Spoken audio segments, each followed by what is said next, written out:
The broadcast is now starting. All attendees are in listen-only mode. Good afternoon, everybody. Thank you so much for joining us for episode 2 of MPMA's Business Development Webinar Series, Working on Your Business, Not in It. The idea and the goal behind this webinar series was that we understand that owning a business isn't easy, and growing a business while trying to keep up with your day-to-day operations can feel nearly impossible. So this 3-part series was put together and geared towards any business owners that were looking for effective strategies and tools to achieve growth and to take their company to the next level. Now, unlike traditional webinars, these episodes, including the one you're about to watch today, will not be heavily relied upon for visuals and other training aids, such as PowerPoint slides that are used to guide the training. Instead, what we're going to do is each of these sessions will feature a discussion and a debate between panelists who will be led through their conversation by a moderator. This allows for a more engaging and free-flowing style of training that will allow for the audience participation throughout the episode. So at any point in time, we encourage you, if during the discussion you have a question, to submit that question.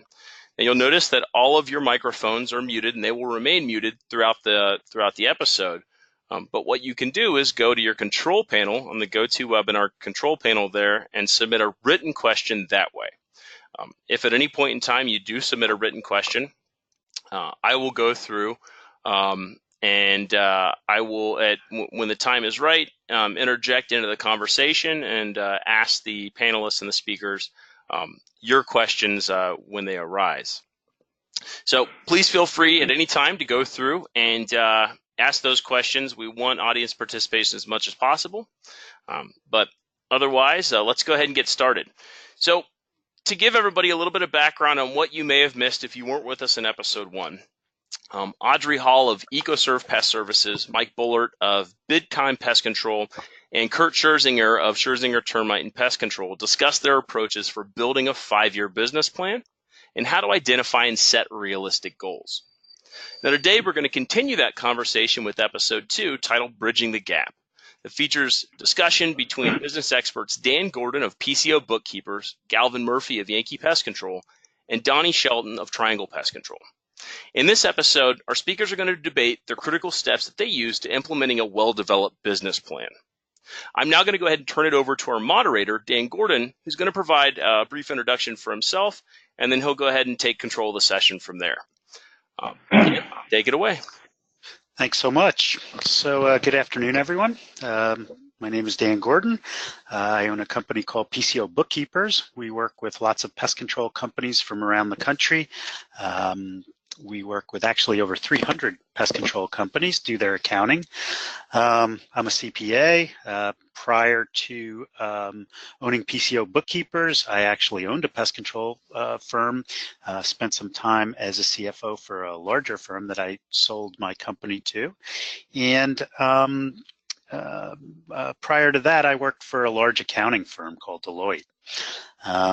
You may see my articles. I write sometimes for MPMA, for Pest World Magazine, PMP, PCT, other state associations. And my area expertise is on things like tax minimization, pricing for profit, effective routing, exit strategies for those who want to sell or pass their firm on to the next generation. And in putting this together, I thought of 2 terrific clients, Galvin and Donnie. They're both very successful, run very successful companies. Galvin out of Massachusetts and Donnie out of North Carolina. And they have very different approaches to building businesses, but both very successful. So I thought that they would be 2 very good folks to have on the line. And before we get into the questions and answer, why don't we go with Galvin. Galvin, why don't you give a little bit of background on you, on your company, how it got started, where it is, and whatnot? All right. Yeah. Hey, thanks for having me on. I appreciate it. And I hope I can share some good information with the folks. So it's Galvin Murphy up here in Malden, Massachusetts, just north of Boston. You know, after I got out of the Marine Corps, I was looking for a job, and I found one on the fire department, and I was looking for something I could work part-time with. And that's when I got into pest control. And I thought it was pretty cool working for these guys that absolutely knew nothing about running a business, but they were able to pay me every week anyways. So So I decided to break out on my own and start my own business. Without any formal business training, hardly knowing the difference between a German cockroach and an American cockroach, I went into business for myself. And I made it. So I guess that says you can pull it off if you really want to. But once I get into it, I started taking it seriously. I joined NPMA. I went to the first business class they had at Harvard University, got to sit with Harvey Massey for 2 days and pick his brain for everything he knew. And I walked away from there realizing you got to treat this as a business, not as a little bug store. And in doing so, that's when I realized I needed to get out, meet people, market my company, and then take care of my customers. And that's how we pulled it off over the years. We've only been in business for, I think, 27 years, and we seem to have growth every year, depending upon how much that growth is. It changed from year to year, but we continued going. And that's pretty much where we got it today is I'm here, work with my son-in-law, and probably about 25 to 27 other folks. So here we are. Excellent. Thanks, Galvin. How about you, Donnie? Yep. So Donna Shelton, we have not been in business 27 years. We started in 2006. I have a pretty similar story. I have been in the military since I was 17, and I got out, went to NC State, decided I wanted to go back into the reserves, went through pilot training, and ultimately wanted to be like this corporate hotshot. And then when Duke sent me a bill for 95 grand, I decided that I didn't have the kind of money to do that. So I eventually knew I wanted to have my own business. And so I did a lot of research on different industries. And the pest control industry was very attractive to me at the time because one, the market in general is serviced by mostly family-owned businesses. So it makes it easier to compete. But two, there were nice margins in that industry. So, you know, for the most part, you can make a pretty good mistake and not kill yourself. So I found a small company. It was called Mike's Pest Control that had 23 accounts. It was doing $12,000 a year in revenue. And I purchased that company for $11,000 in a Wendy's dining room, true story, in Holly Springs. And so as part of that deal, I tied the current owner to me for 2 years so I could get my own license. And the very first stop I ever did, I did it as an owner. And that's how I got started in the industry. And so we have a branch in, of course, we have a Raleigh branch. We have one in Charlotte. We have one in Greenville, South Carolina. And newly, we have one in Denver, Colorado, and one in Colorado Springs. And so it's been, I mean, I love the industry. I love what we're doing. And we've grown our business almost exclusively. The vast majority of our business has been grown with internet marketing. I'm kind of a first generation guy. I don't have anyone else in my family inside the business. I'm trying to think what else I could talk about. I think that's pretty much it. I mean, and I have built the business to kind of grow without me. So I have folks who run the company. I'm involved in the company, but I don't actively run it. I don't run the day-to-day. I also have another company called Coalmarch where we do internet marketing and also people management software for pest control companies. And so that's kind of where I spend a lot of my time at these days, but still very much engaged in the industry and very much engaged in Triangle. So hopefully that's enough there. Yeah. What I'm doing. Yeah. Thanks so much. So what we find, and you know, I find it with a lot of our clients or people who come to us looking for our services, is they're in business. They might not have a strategic plan, and you know, if you don't have a destination to get to, it's awfully difficult to map out a way to get there. So one of the critical things that I see is that you have to have a well-developed business plan, but you need to have the right skill set, whether you have it or you go out and get it. But can you guys talk a little bit about what skill set do you have that allows you to succeed? And don't be bashful, because you guys are both pretty successful, you know, in terms of what you've done, what you do, what you've built. And so what do you think that, you know, some of those success characteristics are? Either of you want to start, or if you want, I'll choose someone. Yeah, I'm Go ahead, Donnie. Want me to? Go right ahead. All right. I'll start. That's an interesting question. I don't know that there is one answer for everyone. I think probably everyone has different skills. I will say for me personally, my business completely changed when I realized that I couldn't do everything, and that my job as a business owner was to build a good system, like, view my business as a product, and then get the right people to manage the product. And that sounds kind of cold and kind of McDonaldish, but it's really true. I've always had the mindset that I wanted to build a business that could go on without me. And I think if there's any one skill that if any good business owner or someone who's going to be highly successful in any industry really, and I heard this when I was younger and I kind of blew it off, and the older I get, the more I realize that it's true, is the ability to attract and keep the right people. That by far, I think, is the most critical skill, because if you think about it, even if you suck, let's just say you suck at sales, you suck at marketing, you suck at whatever, holding people accountable even, all of those things can be delegated to the right person. But the only person in the business who truly makes the decision as to who gets to get on the bus is the owner. So in my mind, if there was any one critical skill, I would say, especially for the owner, it would be really getting the right people and empowering them with the right systems to get the job done. So, there's obviously other skills, there's a skill of holding people accountable, there's a skill of planning, there's a skill of delegation, there's all these other things that go with it. But if I were going to whittle it down to one essential one, I think that would be it. Good. What about you, Galvin? Well, I hate to agree with Donnie on something, but I believe. Get used to it, Galvin. All right, just get used to it. Building the right team is the most important part of growing a business. There's no doubt about it. To be able to run the business, and let's take it back to when we're a smaller guy and everything came through me. So the phone call would come in, somebody wanted some service and it needed to be sold, I'd have to go sell it. I would have to follow up on it, and I'd have to make sure that the team knew what they were doing when they went out there. If not, I'd have to go out and do it myself. And then come back and do the reporting and make sure it gets put into the computer the proper way. And as time went on, I just couldn't do that. We weren't growing the business because I was not able to follow up. I was not, with the initial sale, I was not able to follow up, make sure the service was done right, because I was too busy running around doing everything else. So as you move forward and you put people in positions, you have to empower them and you have to train them and you have to give them the ability to make those decisions, and you can't come back and haunt them for the decisions they make. If they made the wrong decisions because you trained them incorrectly, and you've got to go back and correct that.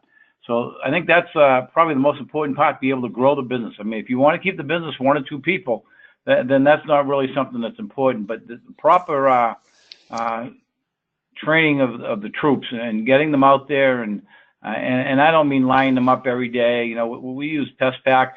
Heck, there's some guys I don't see for about once a month.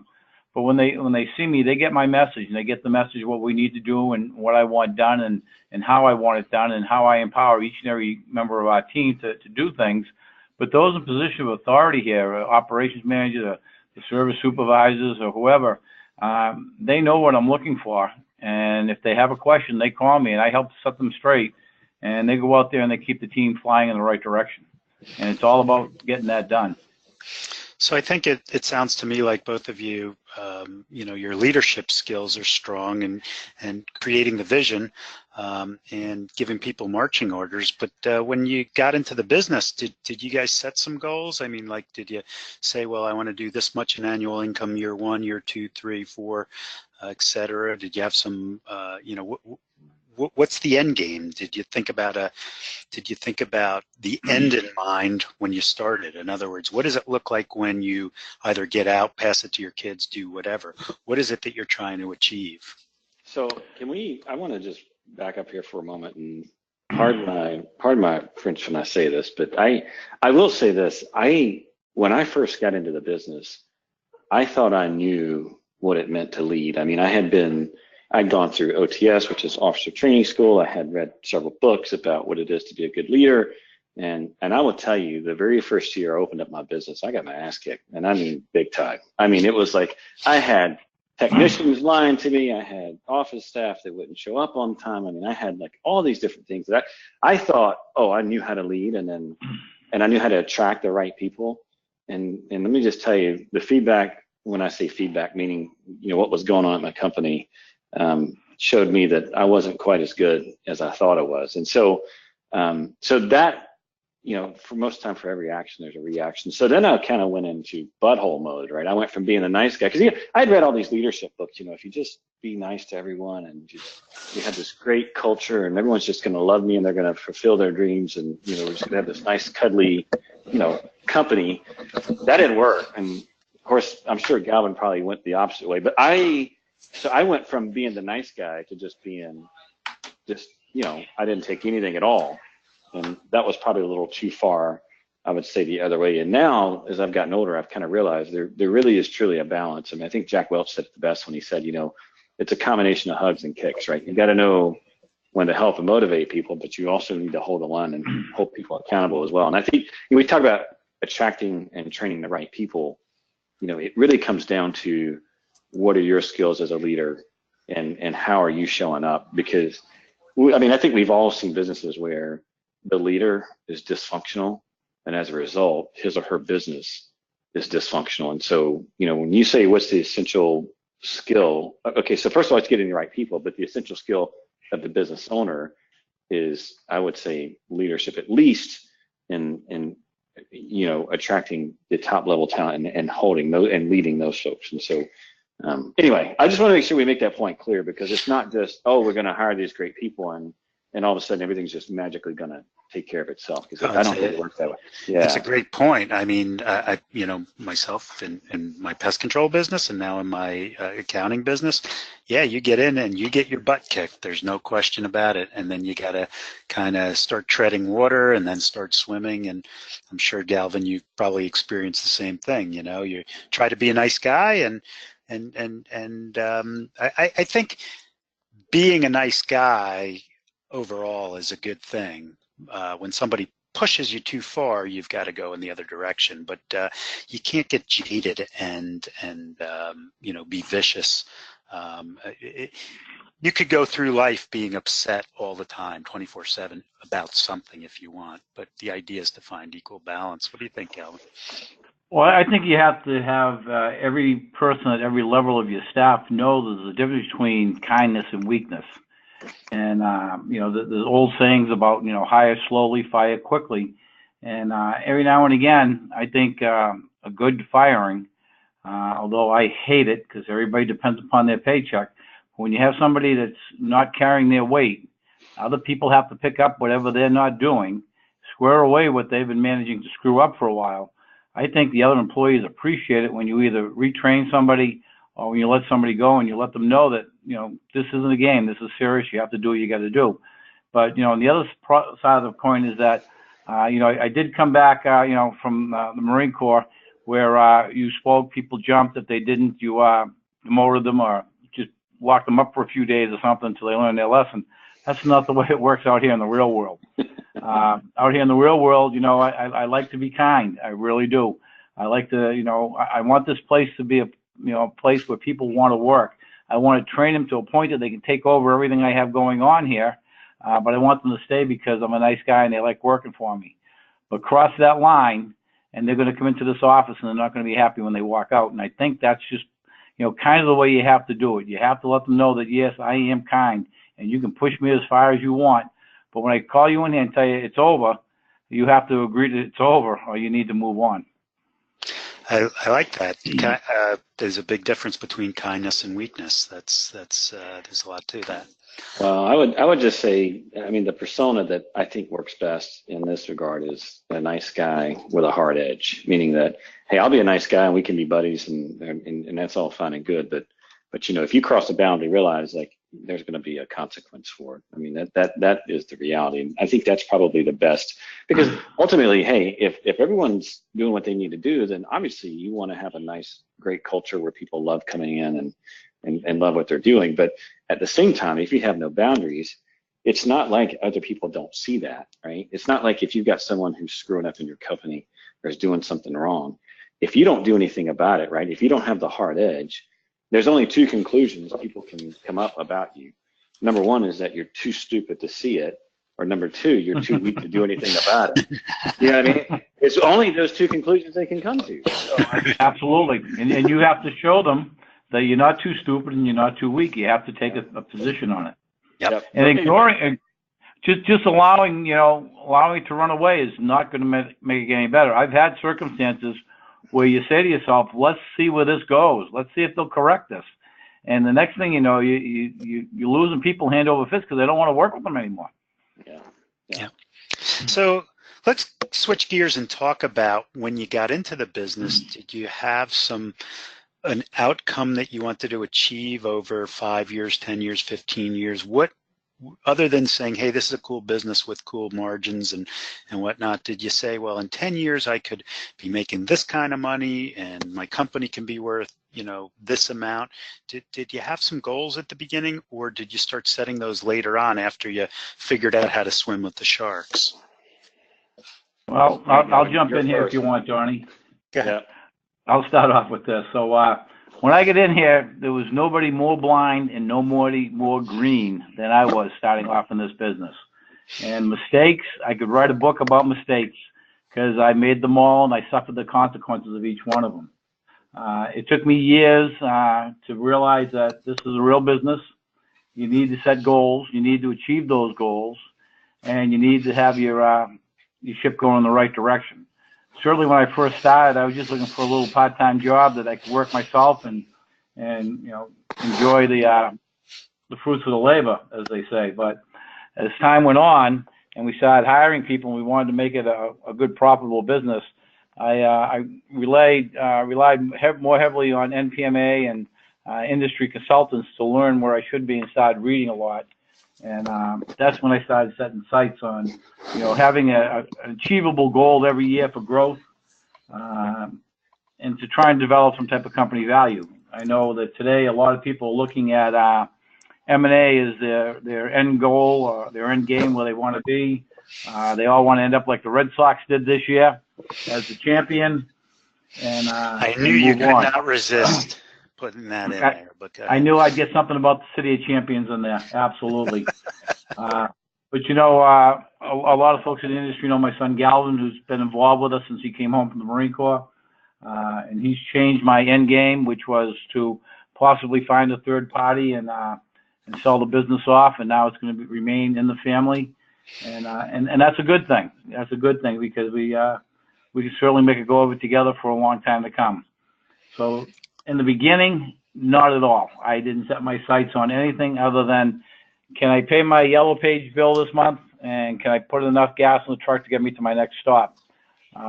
Within a number of years and sitting with some folks in the industry and understanding numbers and where we need to be, we changed that a little bit and have goals and thanks, more recently dealing with you, Dan, thanks to you and guiding our ship with the number game a little more closely and guiding us to more profitability.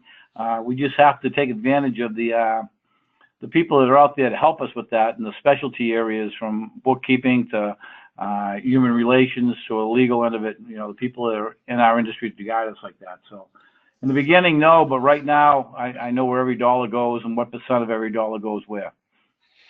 How about you, Donnie? When you paid that $11,000, did you say, I'm going to turn this into millions, or what were you thinking? It's interesting. I had no concept of, I thought I knew, but you got to remember, I spent 3 years on active duty, flying 3 feet from another airplane at 300 knots. I'd come out of pilot training and I went right back into computer science. I was a software developer. That's what I did. That's what I got my degree in college. I went back to a cube and I hated it so bad that I was willing to do anything to get out of that. And so my initial take was like, okay, I'll just create this small little company that does 300 grand a year in revenue. I'll take home $80,000 a year of that, and I'll be my own boss, and that'll be great.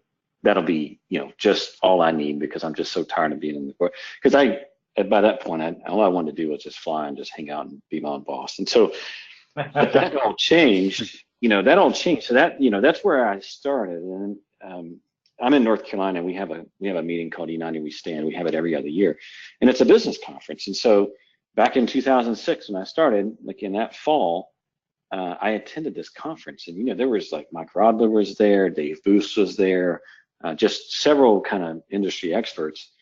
And I got a picture of like what it could turn into, and I was like, wow. And I mean, after every presentation, I was like shaking folks' hands and like, oh my gosh, I'm Donna Shelton. I really want to meet you and I learn about what you're doing. And then it was kind of at that conference where I got the vision of like, wait a minute, I could actually turn this into a real business. And after that, it was like I never looked back. I mean, you know, it's like anything, right? You say, oh yeah, I'm going to take the business to 500,000. Then you hit it, and then you're like, well, now what? And then you take it to $1 million, and you're like, oh, that was great. Now what? And then you take it to 2 million, and so on and so forth, right? And so when I started, I had all I wanted to do was be my own boss and make enough money to get by. And as obviously the business developed, my perspective and kind of my expectations and even where I wanted to go, that all shifted. So, yeah. So each year, both of you have a real good understanding of what you want to do next year as opposed to what you accomplished this year. So do budgets, do forecasts, so you're doing that. Are you thinking about, well, what is my company worth? What's the end game? Whether you want to sell it or not, are you trying to, do you have goals for increasing the value of the business, or how many employees you have, or how many people's lives you can affect, that kind of thing? So I'll start off on this, and I think me and Galvin just keep going back and forth. Yes, the short answer to your question is yes. I mean, for us, at Triangle, we are dialed into residential recurring pest control because that really does two things. Number one, it makes it easier to grow every single year because, you know, we're growing off the shoulders of the previous year. And so growth gets very, very easy when you have recurring revenue.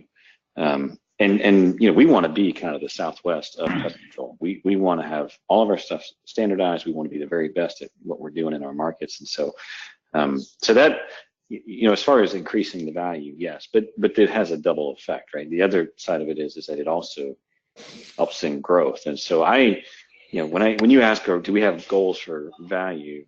Absolutely. And I know that was part of the last question, but my end game, as of right now, mind you, I'm 42 years old. Okay, so I'm still pretty young in the game.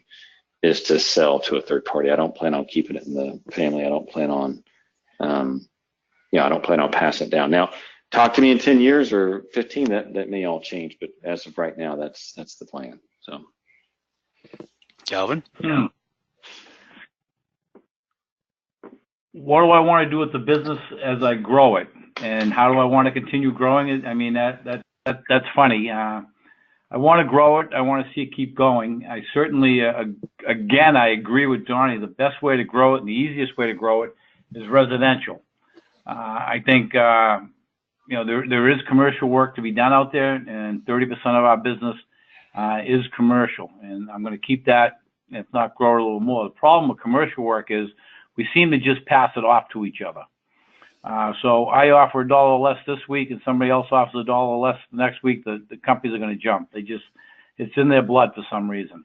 And we as an industry, we lower the bar by allowing that to happen. We go in and ask, well, what are you paying now? Well, I can beat that. So from the commercial side of it, it's tough. The residential side, and you can grow off that and grow off that because the neighbors keep telling neighbors, and you hold little, little garden shows and stuff like that. We introduce your business to the neighborhood. That's good because you know what? All my problems, all my phone calls, all my headaches seem to be all commercially related. Technical problems, this happens, that's happening. Very rarely do I get involved in anything on the residential side. And the residential side is 40% of our business. And it's an easier segment to grow. It's not nearly as technical. You have the opportunity to add on to that with termite work, mosquito work, tick work up here in the Northeast, and whatever else you can add in your region. So there's other things you can add to that and make that more plentiful. We do our services twice a year. An average household up here with a normal size, 160 linear feet, is going to cost about $400 a year for us to service. So that's $200 a visit. And if you figure we're only going to be there a half hour each time we go out, that's a pretty good profit margin there. 9% of the time we go back out for some type of callback because they got a wasp nest or something like that, and that's all included. That's fine. I'm happy to eat those. But overall, that's the easiest way to go. Certainly we do the commercial work. Some of them we do weekly, some twice a month, some monthly. But that's not being billed out at $200 or $400 an hour. That's being billed out, $125 to $150 an hour. And it often takes additional supervisors or myself going out to the accounts to look at it. So growing the business, if I had a chance to start all over again, I'd probably leave the commercial side behind and just go residential. But I don't. I'm in it to win it, and I'm going to keep going with it. And we certainly do enough of that work. So it's kind of interesting. So I like residential very much as well. The dollars per hour are high. It's when you hear from business guys, you two guys came in as business guys as opposed to entomologists or, food safety type people. We have a lot of clients who work in the commercial end and who make a lot of money doing it that way. Usually, the pizza joints, the 7-Eleven, that type of commercial is, I'll do it $1 cheaper and whatnot. But the pharmaceutical companies, the food processors, the more high-end commercial, you need a certain expertise. Now, I will tell you that the difference is that if you're working for a very large company, they have, people who are in their purchasing departments, and their sole reason for being is to beat you down on price, whereas when you work for Mr. or Mrs. Jones and you do a great job, they're not beating you down on price. But there's definitely money to be made in both aspects. But commercial is a little more, it's a little bit more of a puzzle than the residential. I would agree. So let me switch gears. This is kind of an interesting question. So if you had to choose one of the following 3 items as the most important aspect of starting and growing a business, which would it be and why? So the 3 would be field operations, office operations, or marketing. So why don't you go first, Donnie? I kind of set you up for that one. That's an easy one for Donnie. Oh, this is super easy. Well, I will say this. I will start my remarks with this one axiom, this one business axiom, and that is this. There is very few business problems that more sales can't solve. And so having said that, I think you can pretty much guarantee where I'm going to go on this question. And I absolutely think marketing is by far the most important aspect. Again, if I had to choose, of course, they're all important. I mean, making sure you can make the action happen out in the field, that's absolutely essential.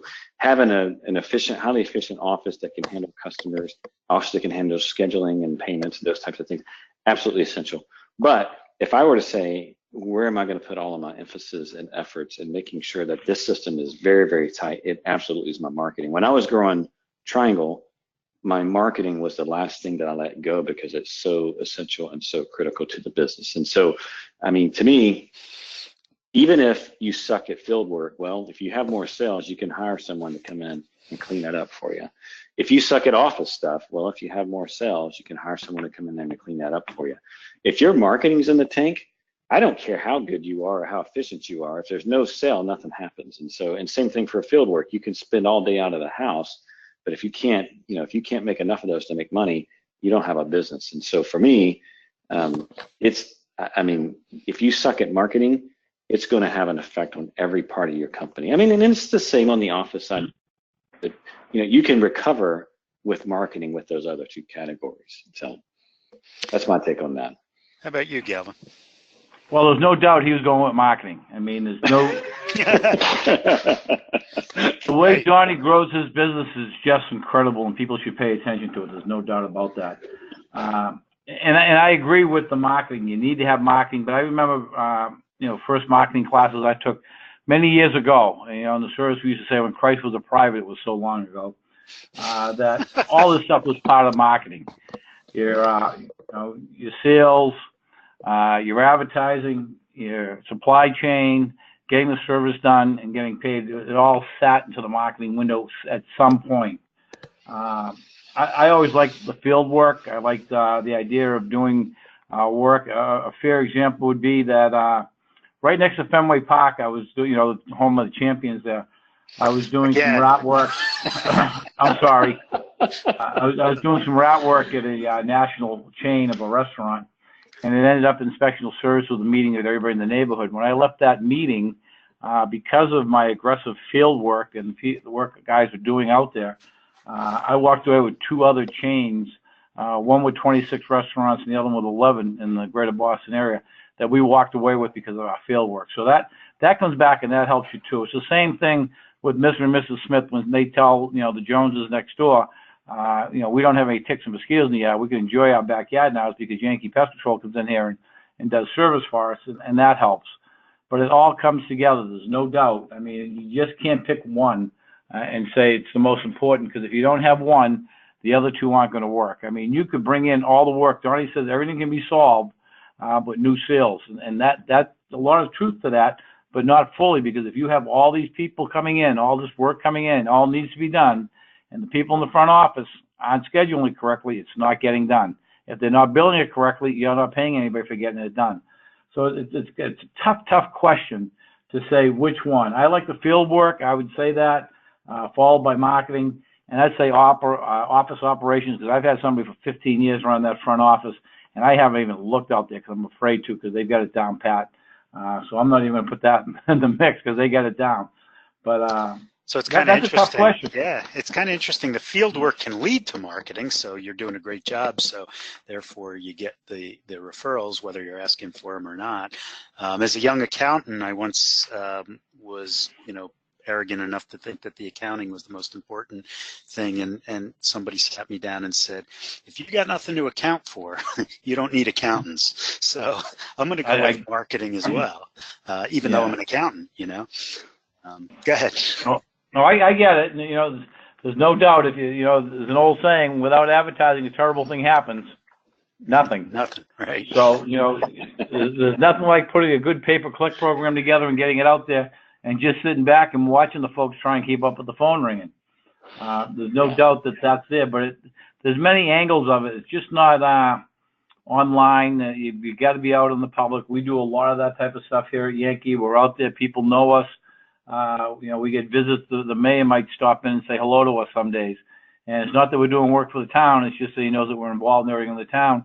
And as you get involved, you're out there in the field and you're doing the work.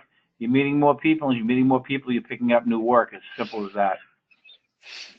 By the way, if anybody doesn't know, they should check out Yankee Pest Control. They do quite a bit for the community and for charitable organizations. And that getting out there in the community is a good marketing technique, as well as the digital and the quantitative marketing and whatnot that a lot of folks are pursuing today. So the next question that I had, and you guys kind of answered it, is where do you think the most money is commercial or residential? But and I think I got both of your takes on it. But where do you think that what WDI, wood destroying insects, do both of you like termite work? And I don't know if people are going to listen to this from areas where termite pressure is not that great, but what do you think about that? Well, first of all, backing up, I don't know that I particularly said I think all the money's in residential. I think there's folks out there in commercial that are killing it. I just know that for me, for me, it's what I like about residential is that there's money there and there's simplicity and there's the ability to standardize. I mean, I think guys and gals who are really, really good in commercial, they really understand that market. They understand like how to do it. And for us, it's interesting. So we actually sold off all of our commercial pest control. We don't even do it now. We do commercial bed bug work. We'll do commercial termite. But commercial pest control, we just made a decision as a business that we couldn't be strong in it. We couldn't be good in it. And so we sold it. And that's a whole nother story. But going back to your question about WDI, I think there is a market there. We decided probably about 6 years ago to get out of that. We do those inspections. We only do them for current customers. Now, I know that there are companies out there who are quite successful at using the strategy. But having said that, I had a friend of mine years ago who had a pretty good sized company. I think he was doing right at about 900,000. And of course, everyone knows what happened in 2009. His business went from almost $1 million to 200,000 in 1 year because he was all WDI inspections. And so to me, that's not a night I want to sleep on, and that's certainly not a day I want to have as a business owner. Because I will tell you, at that time, he was super stressed out. He had to lay off people. And there's, when you go to sell that business, what do you have to sell? I mean, there's not a whole lot there. Well, your renewals, so not just the inspections, what about the treatments, termite treatments? If you're in the South, you're doing some fumigations, or Hawaii or Southern California or whatnot. I mean, what do you think, there are folks who specialize it. What do you guys think? How much of your business is termite? First you, Donnie, and then Galvin. Well, okay, so first of all, 10% of our business is termite. It's not a whole lot. And when I say, let me frame that. That's 10% in terms of just only termite. We do a lot of combined services where we will do both pest and termite. If I had to pull that in, it would be more like around 40 to 45. Okay.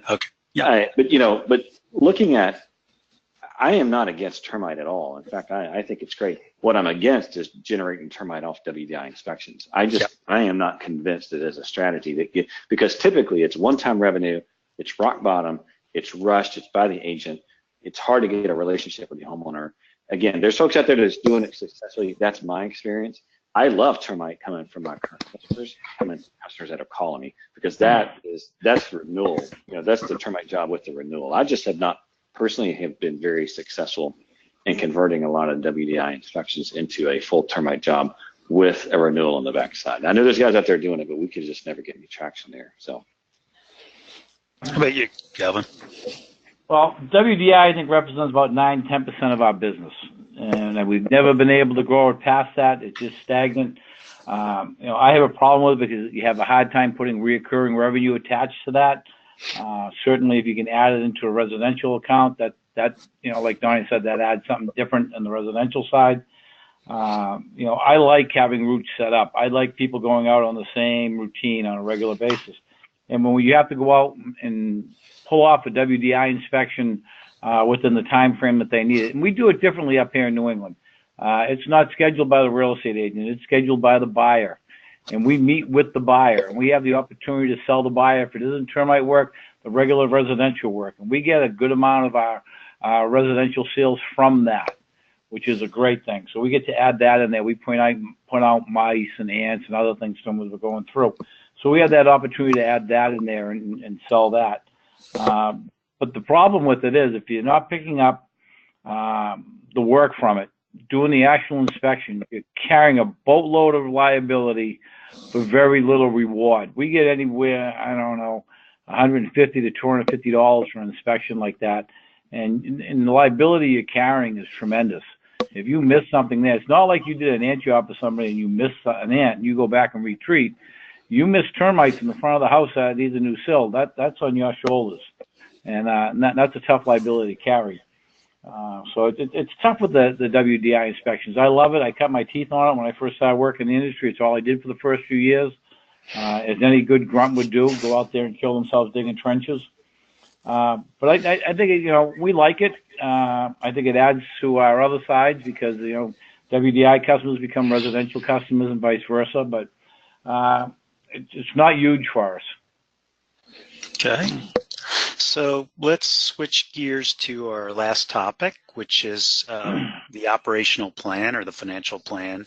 How far out do you plan for, and how do you forecast your revenue growth and your customer attrition or your employee attrition? How do you, what does next year look like, the year after that in terms of looking, how is that revenue growth calculated? Donnie, this is all yours. Well, I guess, where do you want to start? So I will say this. When we forecast out, it really comes down to, the essential question is how much profit do you want to take? Because once you kind of understand that, then you can back that into, well, how much am I willing to pay for a customer? And then once you know how much you're willing to pay for a customer, then, okay, well, what's my cost per sale? What's my cost per lead? How many leads? What's my conversion rate from that? And ultimately, you'll back that into, well, this is how many leads I need. And this is how much money it's going to cost to generate those leads. And then the next question is, okay, well, can I make my profit goal based on what it's going to cost me to generate the number of leads that I want to have? And so I don't know if everyone followed the circle there, but there actually is a circle, right? I don't do it as a percent of my P&L. I've never done it that way, because I think the answer to this question is very different depending on the size of the company and what you're trying to do. I mean, when I first started Triangle, I routinely spent 20 to 25% on marketing. I made no money, of course. In fact, you know, I even put a lot of money in, of my personal money, to grow the business. But at the time, I wanted to get, my goal was to get to $1 million as quickly as possible so I could start breathing. Now that, you know, we're where we're at now, it works a little differently. The question becomes, okay, well, how much taxes do I want to pay? But how patriotic are you? Yeah, I know. And so that's generous. How much you want to pay? I like that. That's a real good, you know, question to be asking though, because the reality of it is like, yeah, we could take a ton of profit, right? But all right, I can take that money and, you know, more money, I can buy more stuff, or I can reinvest back into the business and continue to grow it. And so, you know, that's why I said it all starts with how much profit do you want to take, and then you start backing into a number that you want to grow, and then from that, you know, back it into the number of leads and how much money it's going to take to do that, and then that creates the marketing budget. And then, you know, we'll go and look at, okay, what's it going to take to, you know, generate those leads? What sources are we going to go to? How are we going to leverage that money, whether it's through pay-per-click, SEO, or whatever, you know, whatever marketing channels you're going to use, to make sure that we get the leads that we need. But as far as, you know, how far are we planning out? Obviously, we're very dialed into next year. We have a 5-year plan that we're shooting for. But the funny thing is that for our business, I mean, we've got scaled out for 20 years. Like, what's this going to look like when we get out? Now, are the 20-year projections? I mean, it's a spreadsheet, right? I mean, ultimately, who knows, right? It's like most things. Mike Tyson, I love his quote. You know, everyone's got a plan to get punched in the mouth, and so every year, I mean, we're constantly, you know, even I would say by a monthly basis, we're going back to the business plan, we're going back to the marketing plan. It's like, okay, how are we doing? You know, is this realistic? Do we need to adjust anything? And so we have I would say in general at Triangle, we have a plan for the next 5 years, but the one that we're really dialed into is what's happening this year. And that, you know, and from that, you know, what we're trying to do is we're trying to make sure that number one is hit our profit goal, because that's most important. And then 2, making sure that the money that we leverage for our marketing truly is pulling in the results that we need, and it's good and efficient. So does that make sense? Yeah, so I have a client who does very well in the business, and he comes by, or we get together once a year to do some tax planning, and it's interesting because he does exactly the same thing, although he expresses it differently. He says, I am willing to give my tithe to the government this year in this amount, so you need to work around it. So that's how you work around it. But that would be, so what you talked about is the revenue growth. How do you keep what you have? So that revenue growth comes at a pretty good price, but the work that you have that's already, you know, scheduled, your route work, how do you keep that attrition to a minimum so that you know, that you're not losing as much as you're gaining based on the marketing efforts? All right, I'm going to answer this one more time since I'm already well into this, and then Galvin can disagree or whatever. But I will say this. Just this week, I was talking to a friend of mine who does same-day service for new clients, but he doesn't do it for his current clients. And I'm like, dude, what the hell are you doing? Exactly. Like, what do you mean? He goes, if someone calls us and they need service today, he's like, it's a great marketing plan. I'm like, well, the reality of it is that your current customers need to be marketed to as well. I mean, the fact is that in pest control, we sell people nothing, meaning that after a year you're doing your job, they run around the house, they don't see anything, you're doing your job. So more than anything, you have to show value, right? And the one point I made to him was like, it's much easier to sell a customer you already have on the books and to pay the money for marketing and to generate a new one. So going back to your original question is how do we limit attrition? Obviously the service has to work. Obviously you got to have good customer service. And Dan is probably more privy to this than anyone, just because of the relationship that we have with him. But we have what's called a surprise reciprocity program where, you know, we will look at customers. We actually went through our data And we determined that a first-year customer, if they're going to leave, they're going to leave at the 6-month mark, or they're going to leave at the 12-month mark, or they're going to leave at the 18-month mark. And so at the 5-month mark, we call them up. Hey, how's it going? Is everything going great? Well, oh, by the way, just want to appreciate, really appreciate you being a customer. We're going to give you $5 off your next payment. We do monthly billing. And the customer's like, wow, right? Well, that gets us over the 6-month hump. Then at month 11, it's like, hey, you know what? We noticed that next month you're going to be a customer for a year. Really appreciate you being a customer. By the way, we're going to go ahead, next time we're out, we're going to do a free mosquito treatment for you, or whatever, right? Customer's like, wow, great, but that gets them over the 12-month hump. And then of course we do the same thing for the 18 months. It's somehow, some way surprising the customer the month prior, so that they automatically are getting over kind of that critical period. Now, is that some amazing program? No, I mean, it's pretty good. We run about a 1.3 to a 1.5, depending on the time of year, cancel rate per month. And I would say that's pretty low, for the industry. So that's what we do. I mean, obviously, I would much rather keep what we have. I shouldn't say I want to keep what we have while continuing to grow. But I think an important point when I was talking about generating revenue, you absolutely should take into account what your cancels are going to be, because you will fall short every single time if you don't. So, all right, that's for me. Galvin, how do you keep everybody happy in your group of customers? Well, the customers, it's just good service and keeping open line of communications with them. For the most part, the residentials kind of get lost after they've been with us for more than a year, and we just service them, and we don't really touch them again, which is probably a downfall for us. But in my business up here in the Northeast, I found that it's more important to have employee retention and keep these people on board than it is a customer. I'd rather lose a residential customer than an employee any day of the week. The old days, we used to carry around on our shoulder a little thing saying ABCs, always be closing. And now I'm saying always be recruiting. Always talk to everybody everywhere you can, because the big issue we have here is getting there to service the accounts with the employee, the unemployment rate being as low as it is. So it's difficult with that. And certainly we get our share of people coming in. But my logic always been is that I want to hire somebody that would send it to my mother's kitchen to treat it for her. And if I wouldn't trust this guy in my mother's kitchen, I wouldn't hire him. But, keeping the customers, I think service when they call. I think our front office staff is unbelievable. I get more compliments on them when I'm out in the field, because they just take care of everybody's needs. And of course, the staff on the road have to follow up on what the folks in the office promise. But you need to have the people there. You can't let the employee staff dwindle down and then say, oh my God, I got to catch up with hiring 3 or 4. When you get to the point you're 3 or 4, you're not getting to your customers' accounts in a timely manner, and that's going to cause you to lose your customers too. So, commercially, the service supervisors are in touch with them on a regular basis. Residentially, after the first year, we don't touch them unless they're looking for help from us. Okay. Hey guys, I don't interrupt, but we got a great question submitted that I think would fit in really nice right here to kind of dovetail off the conversation that you guys just had.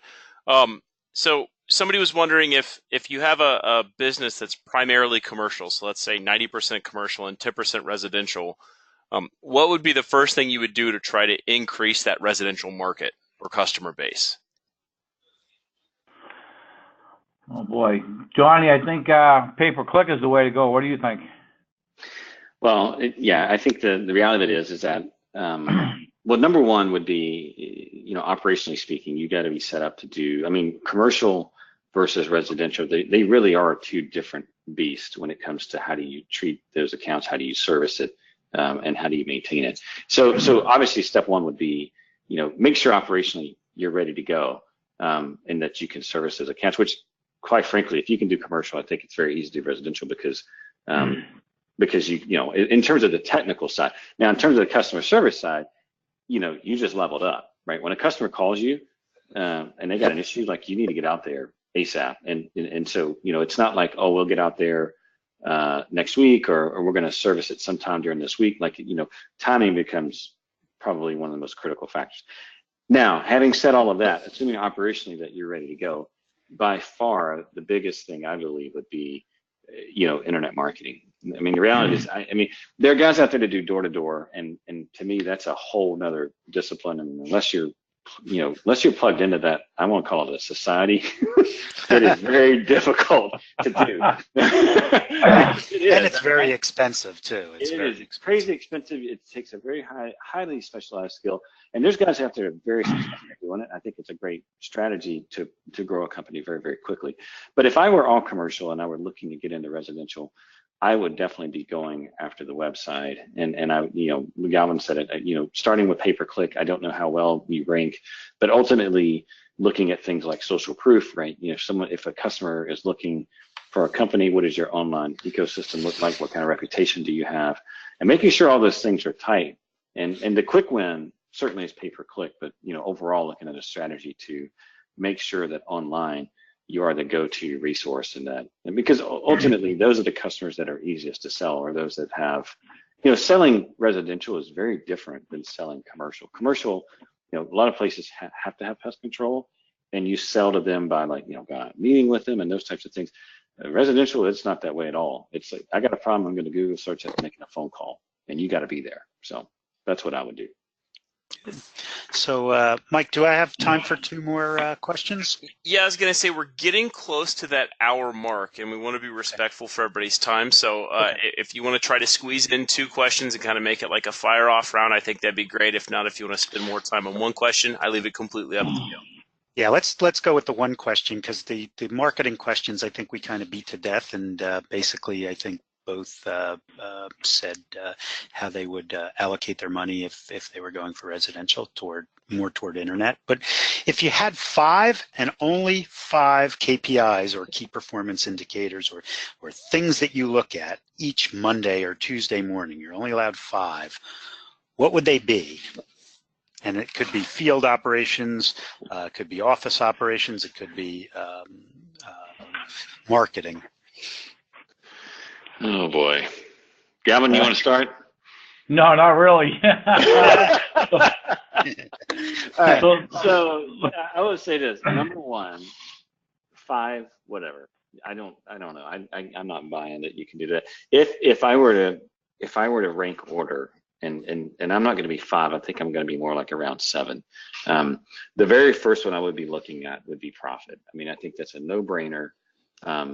And I think it's really important to make sure you pay attention to, because the fact is and even outside of profit, I would say making sure you understand what is happening with your cash, because just because you're making a profit doesn't necessarily mean that you're going to put cash into the bank. And so number 1 would be profit, and with the caveat meaning knowing also what your cash looks like. Number 2 would be revenue.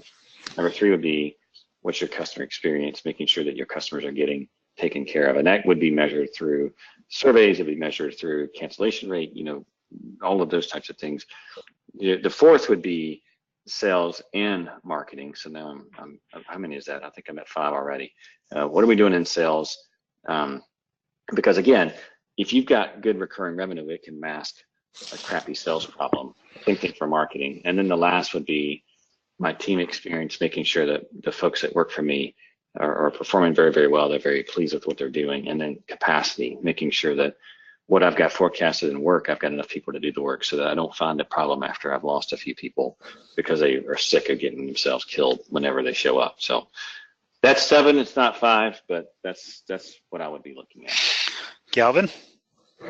I think I might be able to make up one of his points for him and even it out a little bit. So what the guy getting? No. As far as he had 7, I have 4, so that's okay. That's fine. Labor is something I look at, make sure that we have the staffing to continue the growth that we have, and we haven't had any loss of employees. I like to take a look at our net income. Dan, the reason I hired you in the beginning is because the numbers game is my weakest game, and I count on you to tell me what I need to know with that. So that's there. But I look to see what my net income is, and truthfully, I look to see if there's enough money in the bank to keep running this week. I look for new sales. What did we sell this past week residentially, what commercially, and what do we have in the pipeline? What are we working, where are we going? And then the attrition on customers. I want to know every week what's going on, who we lost, why we lost them, and what we could have done to save them. So those are the things that I'm interested in every week. Excellent. Well, that's kind of a wrap on the questions that I came up with. I think I'm 3 minutes over, Mike, but let me know if anybody has any questions, and if not, we can conclude. Yeah, we have. I don't want to leave everybody hanging that has submitted some questions. We have one more question that I'll go ahead and throw out to everybody if that's okay. Sure. And it kind of is along the lines of what you all had spoken to earlier about the commercial versus residential. And the question was, how do you all feel about online estimates for residential homeowners? Donnie. I love it. I think it's I think the reality of it is that we live in a society now where everything is instantaneous over the phone. And while I know that there's companies out there that do all inspections, they send a truck out and they quote everything in the book, and there's going to be this nice euphoria of, like, I'm going to go out, they call for pest control and I'm going to sell them roofing services and HVAC and everything else my company offers. When I have seen this with other companies, I just don't see the data, and I don't think it's going to go that way.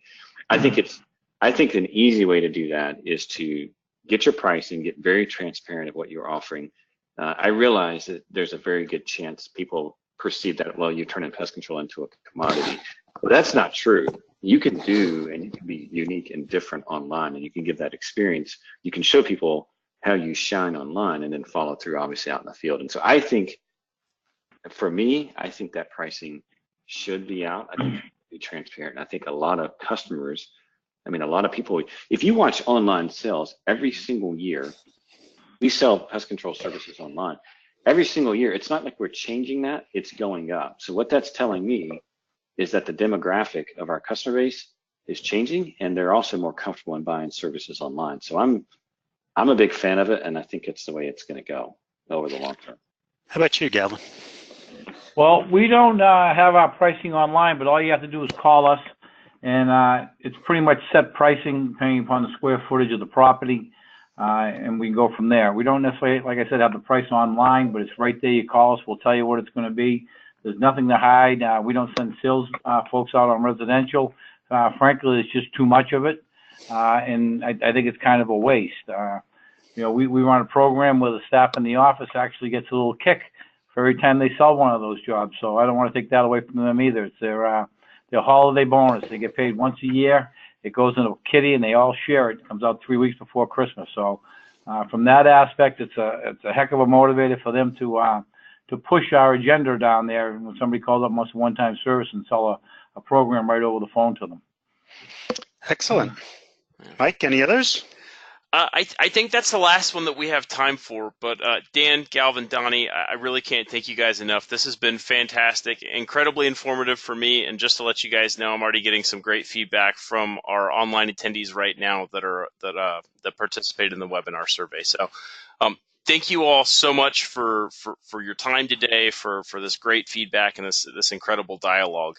I want to remind everybody that this is episode 2 of 3. So we've got one more episode coming up. It's going to be December 7th, 2018 at 3:30 p.m. Eastern.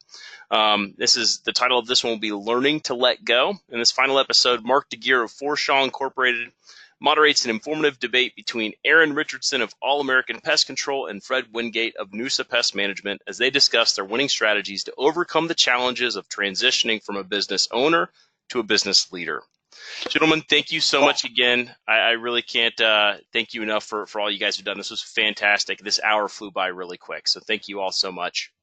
Thanks so much. Thank you. See you now. Thank you. All right, everybody. This episode will be recorded. The recording will be sent out within the next few days. You'll be able to get that online on MPMA's website. But until then, we look forward to seeing everybody on episode 3. Thank you all so much.